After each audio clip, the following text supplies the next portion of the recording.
নমস্কাৰ আমাৰ চেনেললৈ আপোনালোকক স্বাগতম জনাইছো। আজি আমি আপোনালোকলৈ পুনৰবাৰ শুকান মাছৰ এটি ৰেচিপি লৈ আহিছো। ইয়াৰ বাবে আমি কেইটামান শুকান পুঠি মাছ লৈছো আৰু দুটা বামলা লৈছো। প্ৰথমে আমি মাছ কেইটা ভিডিঅ'ত দেখুওৱা ধৰণেৰে কাটি লৈ ভালদৰে ধুই লৈছো আৰু 10 মিনিট মান সময়ৰ বাবে পানীত এনেদৰে তিয়াই ৰাখিছো। এতিয়া আমি এখন তাৱা গৰম কৰি একেবাৰে কম পৰিমাণে তাত তেল দিছো।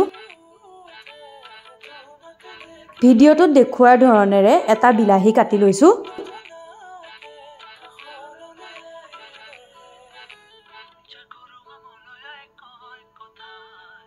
তাৱাখনত আৰু অলপমান তেল দি বিলাহীটো, শুকান মাছ কেইটা, কাটি লোৱা দুটা পিয়াজ আৰু তিনিটা জলকীয়া অকণমান ভাজি লৈছো।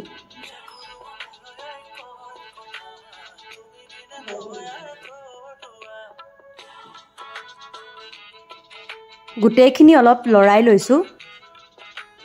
আন এটা সাইডে এখন কেৰাহী গৰম কৰি লৈছো। বিলাহী, মাছ আৰু পিয়াজখিনি অলপ কোমলি যোৱালৈকে লৰাই আছো।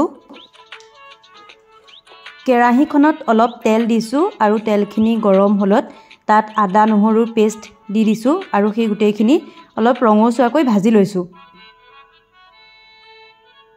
এতিয়া ইয়াত পিয়াজ পাত কেইটামান কাটি দি দিছো।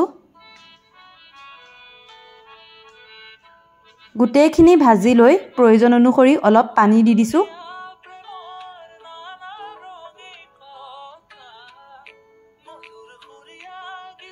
এতিয়া ইয়াত সোৱাদ অনুসৰি নিমখ, প্ৰয়োজন মতে অলপ হালধি, অকণমান ৰঙা জলকীয়াৰ গুড়ি আৰু লগতে অলপমান জালুক দি দিছো আৰু গোটেইখিনি অলপ উতলিবলৈ দিছো।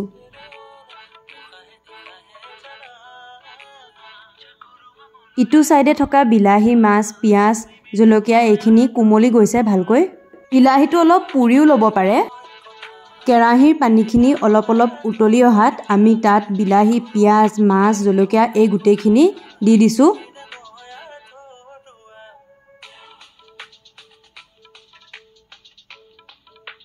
ভালদৰে লৰাই থাকিব। আপোনালোকে দেখিছে যে পানীখিনি সম্পূৰ্ণৰূপে উতলি গৈছে। এতিয়া আমি তাত থকা বিলাহীটো ভালদৰে ভাঙি দিছো।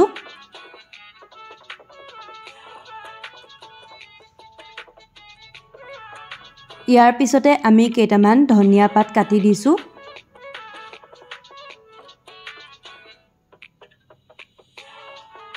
এতিয়া অলপ ঢাকি ৰাখিছো। ঢাকনিখন খুলি পুনৰবাৰ লৰাই দিছো।